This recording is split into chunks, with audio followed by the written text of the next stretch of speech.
Hey everybody, Dr. A here, and in this video we're going to be providing some background information on position vectors that you're going to learn about and need to know in a statics course. So let's go ahead and get started. In this video we're going to start talking about what are known as position vectors. So a position vector is simply a vector that locates a point in space relative to some other point. So let's start with a very simple illustration, okay? We're going to start with a two-dimensional illustration of a position vector relative to the origin. So let's draw a set of XY axes, and of course right here is the origin. And let's say that we have back up just a little bit. Let's say that we have some point A right here. If we want the position vector from the origin to point A, we would draw a vector with its tail at the first point and its head at the second point. And we would often call this position vector R, and we'll put a R with a little vector hat on it. So in this simple illustration, position vector R is the position vector from the origin to point A. So we often describe it from one point to another point. So in this case, it's from the origin to this point called point A. Now, let's say that point A has the coordinates, let's call it x sub A and y sub A. All right, so we're going to write here, let's say point A has coordinates x sub A, comma, y sub A. These are just coordinates of point A. They could be any numbers, 1, 2, 2, 3, whatever, okay? So the way we would express this position vector R in this case, we would say position vector R equals x sub A I plus y sub A j. And it's as simple as that. We would just attach the x coordinate of that point to the I component. That indicates that we have a coordinate that represents something along the x-axis, and then the y coordinate, y sub A, represents a coordinate along the y-axis. So x-axis, y-axis coordinate. Now, in actuality, what you're really doing is, and we'll put a note here, we're going to say in reality, I spell reality wrong, looks like it. Reality, man, as you know, my spelling is not the best. Reality, there we go. In reality, what we really have in this case is actually x sub A minus 0 times I plus y sub A minus 0 times j. And we know that because the tail is at the origin in this particular example. Okay, so the way you can kind of think of it is, again, it's from one point to another. All right, so when we think of it as from one point to another, what we really should be thinking about is subtracting the coordinates of the second point, subtracting the coordinates of the first point from the second point. So when we think of it as subtracting the coordinates of the first point from the second point, you always think of it as second point minus first point. So put that in quotes, second point minus first point. And so in this very simple illustration, the first point is the origin, 0, 0. The second point is this thing called point A, so it's xa, ya. So for the x component and the y component, we say the x coordinate of A minus the x coordinate of the origin, which is 0. And then for the y coordinate or the j component, we say the y coordinate, y sub A, that's the second point, minus 0, which again 0 is the y coordinate of the origin. So that's why we say second point minus first point. So another way you can think of it as the direction that the vector is pointing, where the vector head is, that's going to be the second point. Okay, notice we said head of the second point. Okay, so let's look at another 2D illustration of this. What if we have maybe 2 points like this? What if we have, let's say, a point A right here, and let's say we have a point B right here, and let's say we have a vector like this that we call R, and we say R now is from point A to point B, okay? And let's say that point A has the coordinates x sub A, y sub A, and point B has the coordinates x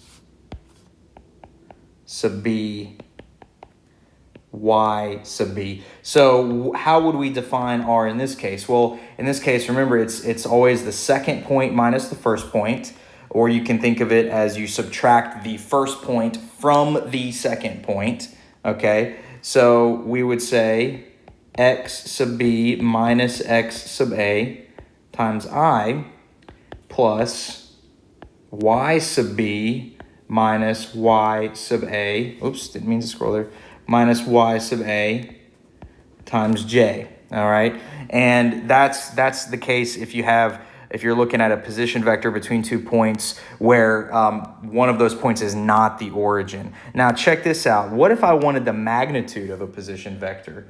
Check this out. What's the magnitude of a position vector? Well, magnitude of this position vector is just, we apply the Pythagorean theorem and we say x sub B minus x sub A squared plus y sub B minus y sub A squared. Well, what is this? What is this magnitude formula? Does this look familiar to you? Hopefully it does. That's just the distance formula. So we can say to compute the magnitude of a position vector, we end up just applying the distance formula between those 2 points, okay? So that's one way to look at all of this, all right? Now, let's keep going. Let's keep going. Another way to visualize this is the following. We may be given position vectors of 2 points, and we may need the position vector between these points. Okay, so let's think about this. We could have a situation where let's say I got my same set of coordinate axes, all right? X, Y, no problem. And let's say that here's that point A again, all right?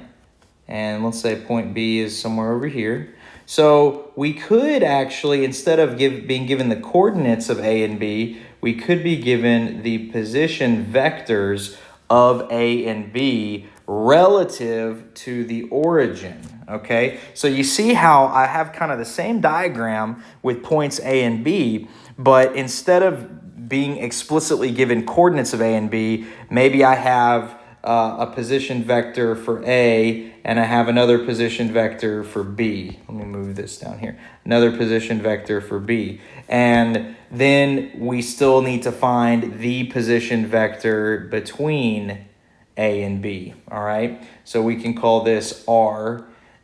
We could even say R sub AB, okay? Now, in a case like this, this is very much applying the triangle rule that we studied, a couple of lectures ago. So in a situation like this, we can think of it as R sub A plus RAB equals RB. This is by the triangle rule, all right?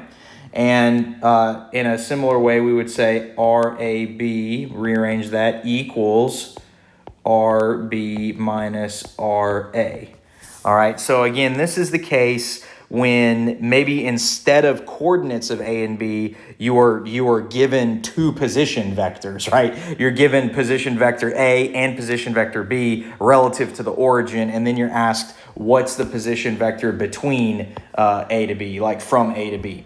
So you approach it, mathematically it's the same, but you just have to think of it more carefully. Now, check this out. If we're looking at RB and RA, okay, these two red vectors, with respect to the origin, notice that they are with respect to the origin, we would have the following. I'm going to come down here, RAB equals, well, what is RB? What is RB right here? What is RB?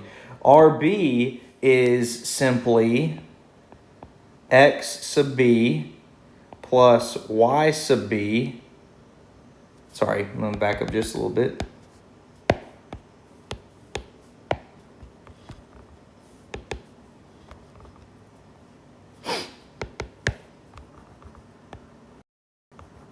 My laptop, my tablet has frozen. Try this again.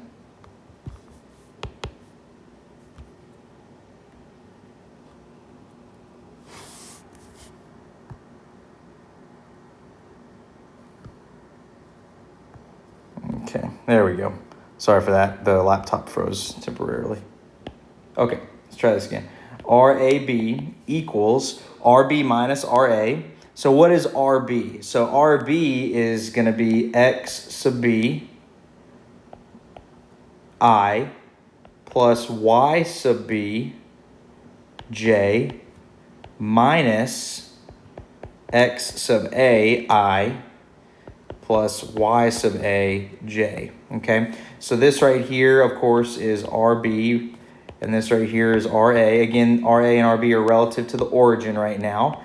And we can do a little bit of rearranging, and we can put in like terms based on I and J. So put in like terms based on I and J. All right, so when we do that, we'll get RAB equals X sub B minus X sub A, quantity I, plus YB minus YA, quantity J. Now, check that out. Is this kind of the same form that we saw up here? Right here? Yeah, absolutely. XB minus XA times I plus YB minus YA times J. So again, this is two different ways of visualizing essentially the same thing. If we have either the coordinates for A and B versus if we have a position vector for A and B relative to the origin, okay? Now, all of this I just showed you is for two-dimensional operations. So I'm going to write this in slightly bigger letters. 3D is the same concept, but include K. All right, so when we jump into 3D, which we're going to pretty much jump right into 3D, it's going to be the same idea, but you have a K component as well as an I and a J component.